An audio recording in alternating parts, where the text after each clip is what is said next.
By the time the three armed men entered Vittorio de Santis's mansion, they were no longer looking for a witness.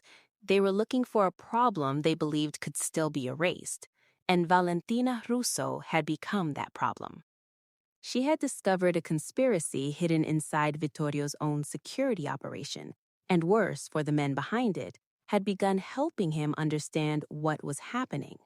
She noticed patterns his men had overlooked, remembered reactions other people dismissed, and quietly connected pieces that someone inside the organization had spent months keeping apart.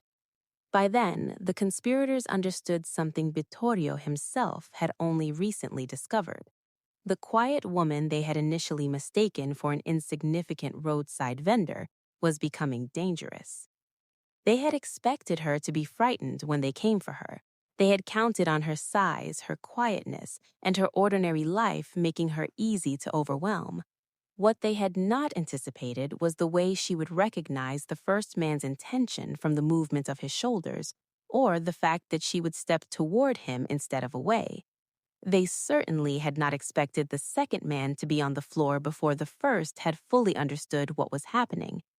But their greatest mistake had come long before that night. They had assumed Valentina Russo had become formidable because of Vittorio de Santis, when the truth was she had been formidable long before she ever heard his name. Vittorio had not given her strength. He had simply given her, for the first time in years, a reason to consider using the strength she had buried. And that was how a woman who had spent the morning selling grilled meat beside a busy road eventually found herself standing inside the private home of the most feared man in the city, helping him uncover the person who intended to murder him. It had begun with a wallet, not Vittorio's wallet, and that distinction would matter, because the man who dropped it was one of the people Vittorio trusted enough to stand close to him. Hidden inside it was the first piece of a conspiracy that had already begun. Valentina's life had not been particularly glamorous before Vittorio entered it, but it had been hard-won.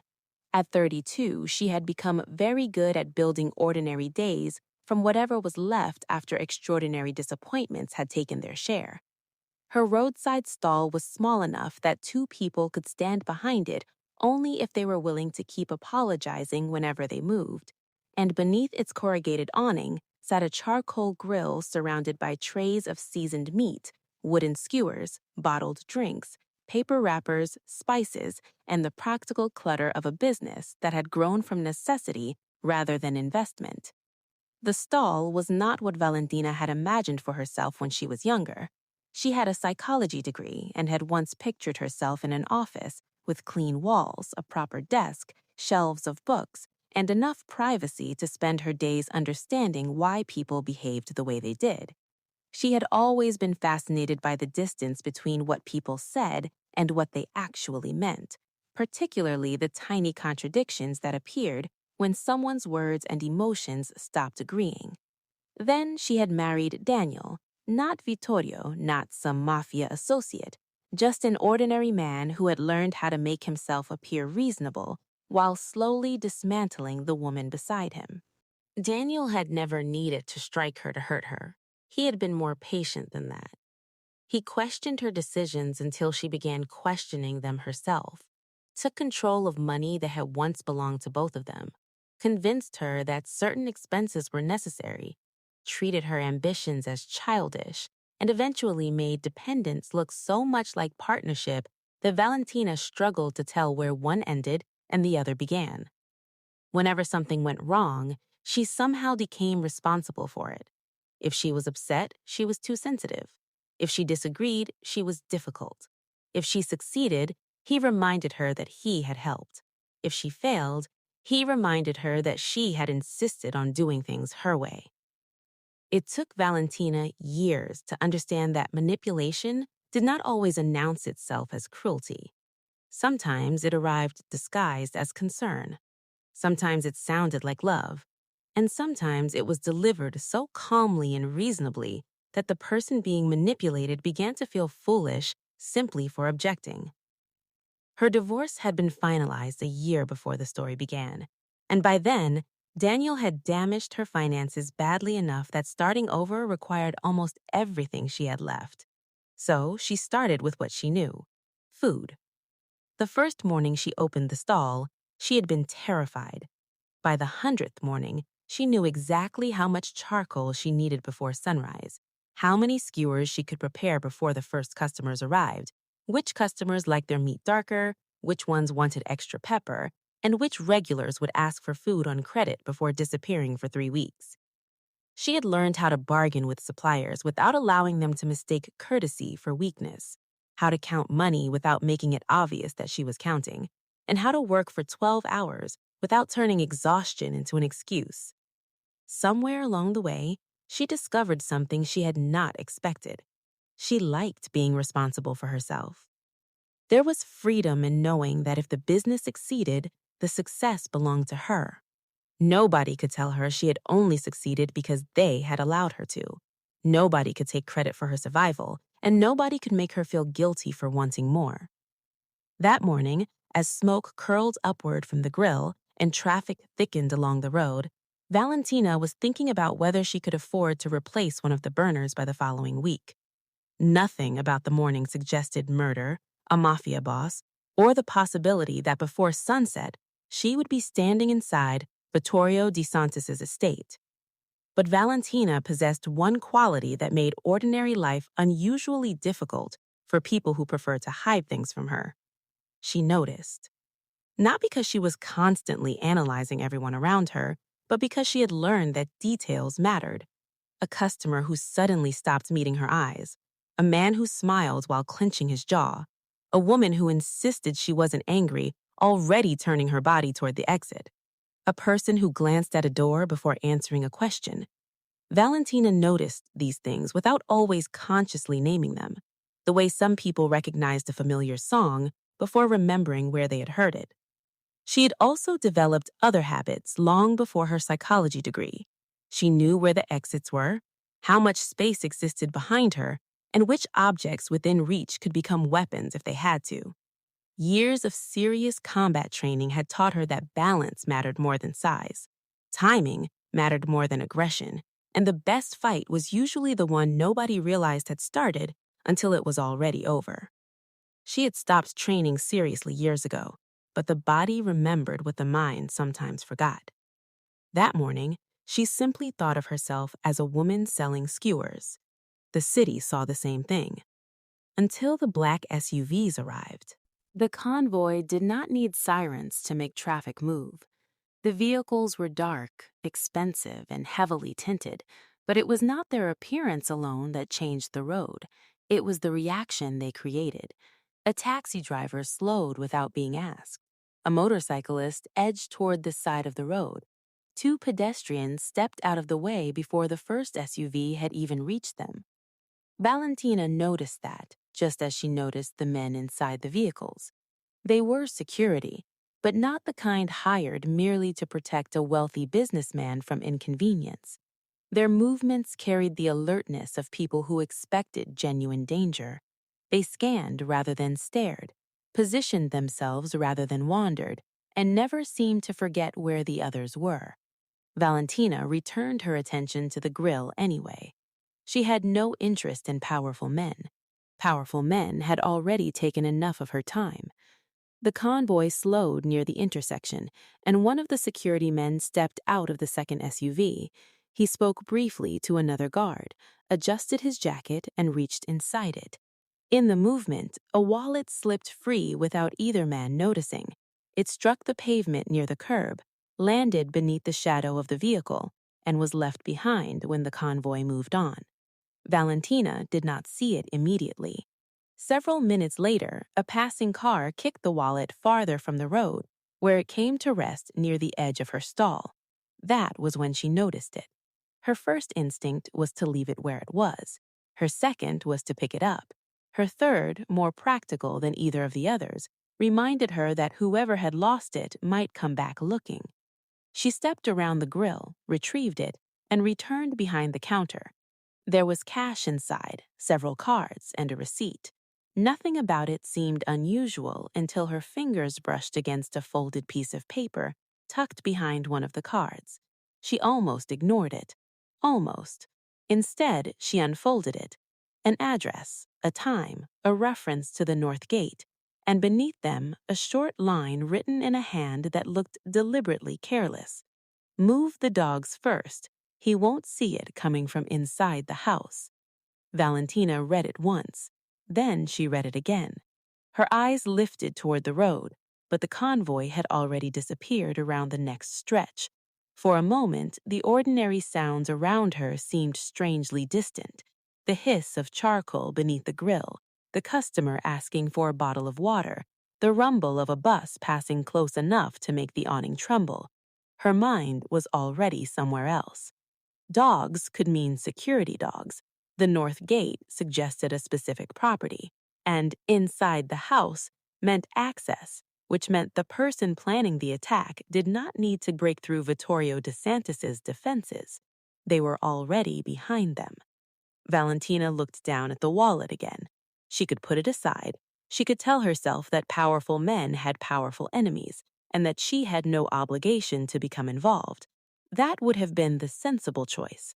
But Valentina had spent too much of her life watching people convince themselves that something was not their problem until the consequences finally reached them. She looked toward the road again. The convoy hadn't gone far.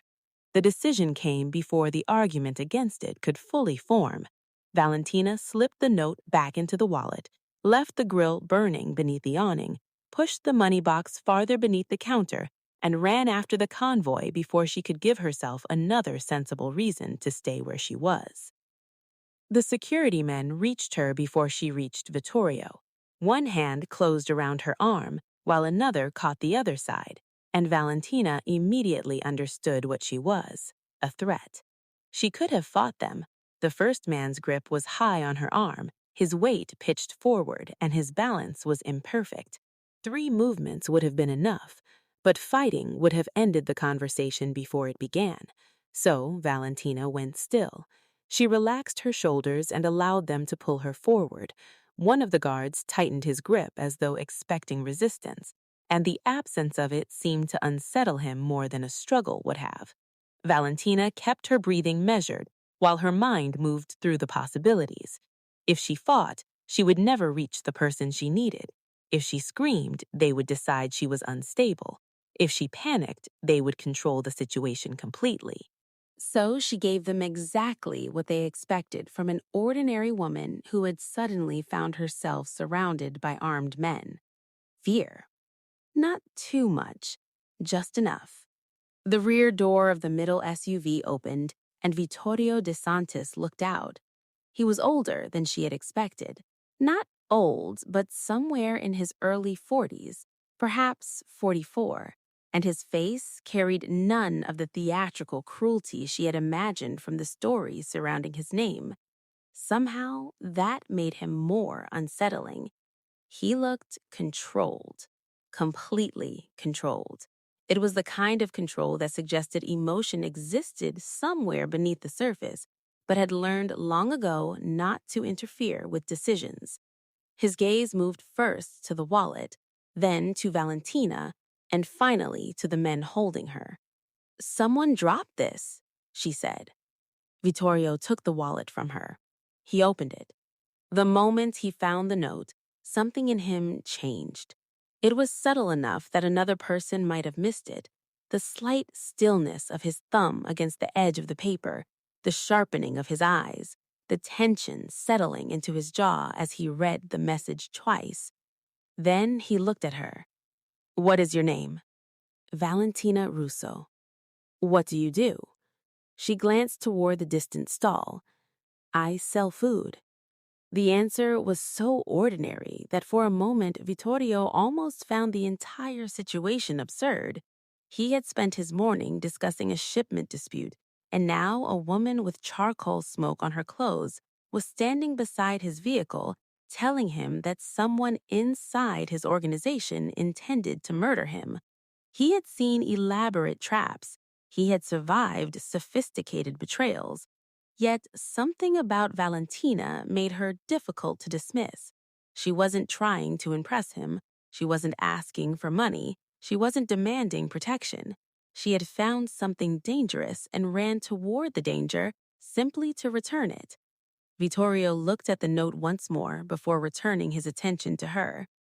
Bring her. Vittorio glanced toward the distant stall. Secure her business, make sure nothing is touched. Valentina was pulled toward the vehicle without resistance. As the doors closed, she caught one last glimpse of Matteo standing near the second SUV. He was watching her, not with anger, with fear. Valentina remembered his face. Vittorio did not trust her. That was the first thing Valentina understood about him.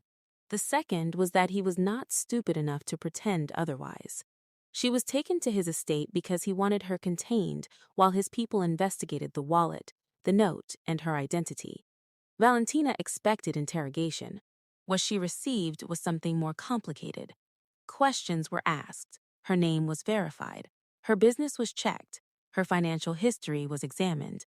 Her divorce was investigated. By the following morning, Vittorio knew more about her than most people she'd known for years. He learned about Daniel and how much money had disappeared during the marriage. He learned that Valentina had no unexplained connections to rival organizations. He learned about her psychology degree, and he found the old records of her combat training. The records were incomplete. They showed years of serious instruction, competitions, and advanced training before the trails simply disappeared. Vittorio studied that gap with growing interest. People who trained casually usually left ordinary records behind. People who trained seriously tended to continue. Valentina had done neither. She had simply stopped appearing. Whatever had happened, she had walked away from an entire part of her life without leaving much behind. He wondered why. He had no way of knowing it yet, that the answer would eventually become important. While Vittorio studied those records, Valentina was downstairs studying his security team, unaware that he was watching her from the opposite side of the room. She noticed Matteo again. His reaction to the wallet was wrong, not enough to accuse him, but enough to remember. Then there were the others. A guard who became too eager to insist that Matteo was loyal. Another man who seemed unusually interested in what Valentina had told Vittorio. A housekeeper who avoided the security wing entirely. Valentina did not announce any of it. She simply stored it away. Eventually, Vittorio approached her. You've been watching my men. I've been watching everyone. Why? Because someone in your house wants you dead. He studied her. You think it's Matteo? I think he's afraid. That's not the same thing. No. That answer pleased him more than it should have. Valentina did not accuse people because she wanted to be right. She watched them because she wanted to understand what was happening beneath what they showed. Vittorio recognized the distinction. He would remember it. For several days, Vittorio allowed Valentina to remain inside the estate while the investigation expanded. She had expected to feel imprisoned, but instead, something stranger happened. She began to feel useful. Not because Vittorio needed saving, he didn't. He was surrounded by people whose entire profession was protecting him. But because Valentina saw things his men had become too accustomed to notice. One guard grew unusually defensive whenever a particular name entered conversation. Another repeatedly checked the same hallway with no reason to do so. A third remained perfectly calm when everyone around him was tense. Valentina watched without making herself obvious. Vittorio began listening. At first, he challenged her conclusions. Then, he tested them. Eventually, he discovered that she was right often enough to become difficult to ignore. One evening, she told him that Matteo's fear might not be fear of exposure. It might be fear of someone else. Vittorio stared at her. You think he's being controlled. I think he knows something he doesn't want you to know. About himself, about someone above him. The possibility disturbed Vittorio because it widened the problem. He had been looking for a traitor. Valentina was suggesting that the betrayal had layers. Then the false lead appeared. A security operative named Pharaoh was caught meeting a man connected to a rival family, and everything about the situation looked suspicious. Pharaoh was secretive. The meeting had been hidden. The rival organization had every reason to want Vittorio weakened. For 2 days, Vittorio believed he had found his answer. Valentina wasn't convinced. She watched Pharaoh during questioning and noticed something Vittorio's men had missed. The man's fear did not have the shape of a conspirator caught in betrayal. It had the shape of a man terrified of a much more personal humiliation. Eventually, the truth came out. Pharaoh had borrowed money from his wife's brother without telling her. That was it. Embarrassing, stupid, and entirely unrelated to Vittorio. The lead collapsed, and Vittorio was furious. Valentina wasn't. Her attention had already moved beyond Pharaoh. The conspirator wanted them to find him. That was the point. Someone had deliberately allowed a false trail to become convincing, and whoever had done it understood exactly how Vittorio investigated betrayal. They knew what would attract his attention, what would satisfy his suspicions, and how far they could let him follow the wrong path before pulling him back. For the first time, Vittorio understood the true danger. Whoever was behind the conspiracy wasn't merely hiding from his investigation. They had been studying him. And if they understood the way he hunted traitors, then every move Vittorio made could already be part of someone else's plan. That realization changed the way he approached everything that followed. The attack on Valentina came 3 nights later. She heard the door open. That alone meant nothing. The estate had dozens of movements every night. It was the silence that followed that made her turn. There was no hesitation after the latch, no ordinary shift of weight, no quiet sound of someone entering a room while expecting to be seen. Just silence. Too clean. Valentina stood. The first man entered expecting to find a frightened woman. Instead, he found someone who had already positioned herself where the room gave her the advantage. His hand reached for her. She moved into him. The impact broke his balance before the wall caught his shoulder, and by the time he understood what had happened, Valentina was already turning toward the second man coming through the doorway. He was faster. He forced her backward, giving himself the advantage for a few seconds, but Valentina did not fight him with the strength. She watched the movement of his body, waited for his weight to shift, and used the moment when his weight became committed to take it away from him. There was no wild swinging, no panic, no wasted movement. Only precision. The third man hesitated when he saw his partners already struggling. That half-second was enough. Valentina moved before he could decide what to do. When the fight ended, silence returned to the room. 3 trained men lay on the floor. Valentina stood over them, breathing hard, her hands steady despite the adrenaline still moving through her. Then, she heard footsteps. Vittorio appeared in the doorway. His eyes moved slowly across the room. The men on the floor, the overturned chair, the woman standing in the middle of it all. For perhaps the first time in years, Vittorio de Santis had no immediate response. He had investigated her. He had read her history. He had known she had trained. He had never imagined this. You allowed my men to restrain you. I needed to talk to you. You could have escaped. Then you would have thought I was part of the problem. He stared at her. And suddenly, the pieces fit. She had understood the situation more clearly than his own security team had from the beginning. She deliberately hid what she could do because she understood that revealing it would change the way everyone around her behaved. Vittorio looked at her differently now. Valentina did not want power over people. She wanted control over herself. And that distinction affected him more deeply than he expected. After that night, something shifted between them. Vittorio still watched Valentina, but he no longer watched her because he feared what she might do. He watched her because he wanted to understand her. Valentina noticed. She also noticed something else. Vittorio never treated her body as something that needed to be explained. He didn't compliment her by pretending she was beautiful despite her size. He didn't make jokes about it.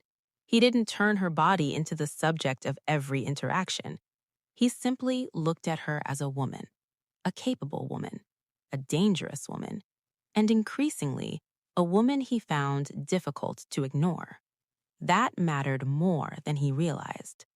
Daniel had spent years making Valentina feel as though her body were evidence against her, something she was expected to apologize for simply by existing. Vittorio never did. He respected what she could do, respected what she chose not to do, and never treated either as something she owed him. Slowly, Valentina began to understand that respect was becoming attraction. She resisted it, not because she felt nothing, but because she knew exactly how dangerous trust could become when placed in the wrong hands. Vittorio understood that too, so he didn't push. For once in his life, waiting proved more difficult than taking ever had. He waited anyway. The truth about Matteo finally surfaced when Vittorio's men discovered a second communication. Matteo had been involved. There was no longer any doubt. But he had not designed the assassination. He had been carrying out instructions, and the person giving those instructions was someone Vittorio trusted more deeply than almost anyone else in his life. Renzo. For decades, Renzo had served the Santis family. He had advised Vittorio's father and stood beside Vittorio during the transition after his father's death. He knew the household, the security structure, Vittorio's habits, and most importantly, exactly which people Vittorio trusted. Matteo had been trapped through a debt Renzo controlled. The wallet was not accidental. The note was not random. Renzo had allowed Matteo to become the visible connection because he knew that once evidence pointed toward the frightened security operative, suspicion would naturally stop there. But Valentina noticed what the others hadn't. Matteo was afraid of being exposed, yes, but he was terrified of someone else. Once Vittorio understood that distinction, the entire structure began to collapse. Vittorio stood in his study when the truth was finally assembled, staring at the photographs spread across the desk, Renzo's face among them. For several seconds, he said nothing. It wasn't uncertainty. It was pain being forced by sheer discipline into a shape he could control. Vittorio had spent his life preparing for enemies. He had never prepared himself for the possibility that someone he called family had been standing beside him, waiting for years. His eyes moved toward Valentina. She didn't offer a false comfort. She didn't tell him everything would be fine. She simply remained. And Vittorio understood what that meant. She wasn't trying to fix him. She wasn't trying to turn his pain into an opportunity to become indispensable to him. She was allowing him to feel the betrayal without demanding anything in return. That was when he realized he was already in love with her. Not because she had saved his life, not because she could fight, not because she was beautiful, but because when she saw the part of him that had just been betrayed, she didn't try to own it. Valentina's own past returned before the final confrontation. Daniel found her near the stall, looking almost exactly as he had before. That was what surprised her most. She had changed. He hadn't. He tried the same methods he had always used, concern that carried an accusation underneath it, guilt disguised as disappointment, old criticisms dressed up as observations. He reminded her of the woman she had been when they were married, speaking as though that version of her still existed somewhere inside the woman standing before him. But Valentina no longer recognized that woman as herself. When Daniel reached for her, she caught his wrist. He froze. There was no anger in her face, and somehow that unsettled him more than anger ever could have. She wasn't trying to punish him. She simply wasn't afraid of him anymore. "You spent years telling me I couldn't survive without you." Daniel said nothing. Valentina released his wrist. "I believed you for a while." Then she walked away. She didn't need Vittorio to witness it. She didn't need him to defend her. She didn't need revenge. The victory was quieter than all of those things. Daniel no longer had access to the version of her he had created. She had taken herself back. Renzo made his final move 9 days later. By then, Matteo had been exposed. The internal conspiracy was collapsing around him, and Renzo knew Vittorio was closing in. There was no longer enough time to manipulate the investigation or redirect suspicion. So he stopped hiding. He decided to kill Vittorio before the evidence could reach him. The attempt came disguised as routine. A delivery arrived at the estate, and Valentina happened to be nearby when she noticed the man carrying the tray. Something about him was wrong. Not dramatically wrong, nothing obvious enough to make the room react, but wrong enough to hold her attention. She had seen the regular delivery workers before. This man carried the tray differently, too carefully, as though every movement had been rehearsed. His breathing was shallow, his right hand remained rigid, and instead of watching Vittorio, he was watching the room. Valentina's mind connected the details before she had time to explain the decision to herself. She moved. The tray struck the floor. Glass shattered across the tiles. A vial rolled beneath a table. Security reacted instantly. The delivery man was restrained. Weapons appeared. Orders were shouted. Vittorio looked at Valentina. She looked at the broken vial. Poison. The room erupted around them, but Vittorio barely registered any of it. His attention remained on her. She had saved him again. And in that instant, something he had spent his entire life refusing to understand finally became impossible to ignore. Power could protect a person from many things. Money could buy distance. Security could reduce risk. Fear could make enemies hesitate. But none of those things could protect him from caring about someone. Valentina had become the one person whose death would not merely inconvenience him, it would destroy something inside him that nothing else had ever been able to reach. Vittorio de Santis had never been afraid of dying. Now he was afraid of losing her. Renzo's fall was brutal because Vittorio did not become a different man simply because he had fallen in love. He remained ruthless. The betrayal was answered with the same severity that had built his reputation in the first place. Matteo's role was exposed. The men who had assisted Renzo were removed. The conspiracy was dismantled piece by piece until there was nothing left for it to hide behind. When it was over, Vittorio returned home to find Valentina in the kitchen making coffee, as though the world had nearly changed forever. He watched her for a moment before she turned. "You look tired."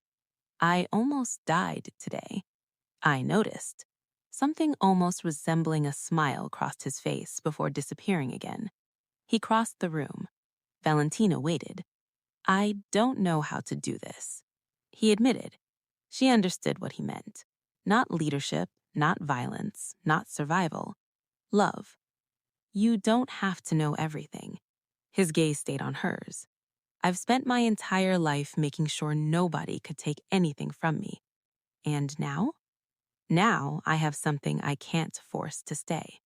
Her expression softened, because that was the truth. Vittorio could control an empire. He could command men. He could destroy enemies. But he could not command her heart. And he didn't want to. That was the difference between him and every man who had tried to control her before. Valentina reopened her stall the following Tuesday. The grill was still there.